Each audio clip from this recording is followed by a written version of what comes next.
HD Spikers dominate the game laban sa Chocomucho Flying Titans. Don Makandili katindig, big thing sa pagkapanalo ng signal. Back to miss everywhere. CC Rondina at Dindin Santiago Manabat, di kinaya ang bagsik ng HD Spiker. Pero bago yan Card Strong, please do not forget to subscribe and click the notification bell para update ka sa ating mga video. Naging mapait nga ang kapalaran ng CMFT sa laban nito kontra sa Signal HD Spikers. Halos walang ganap nga ang Titans sa kanilang laban at naging inconsistent nga sila this game. Pinaluhod lang naman ng Signal ang Chocomucho in 4 sets sa score na 25-18, 25-18, 20-25 at 25-22.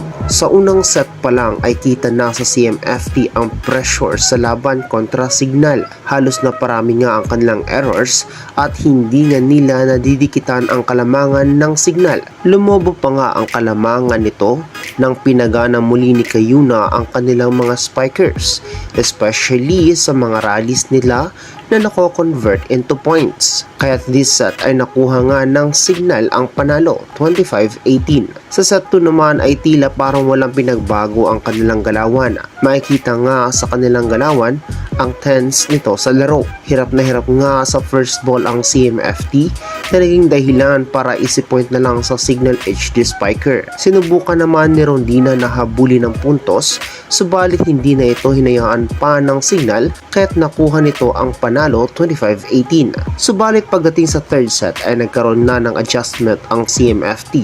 At sa wakas ay nababantayan nito ang mga batuhan ni Kayuna sa kanyang mga spikers. Kaya this time ay nagkaroon ng magandang run ang CMFT at nakuha ang kalamangan sa laban. Naging maganda nga ang takbo nito ang CMFT kaya't hirap na hirap sa depensa ang Signal HD Spiker. Bumanat nga this set ang game changer na si Dindin Santiago Manabat na kumamada ng sunod-sunod na puntos para tumaas pa ang kanilang kalamangan sa HD Spiker. Sinamahan pa ito ni Rondina na nagtapos sa laban.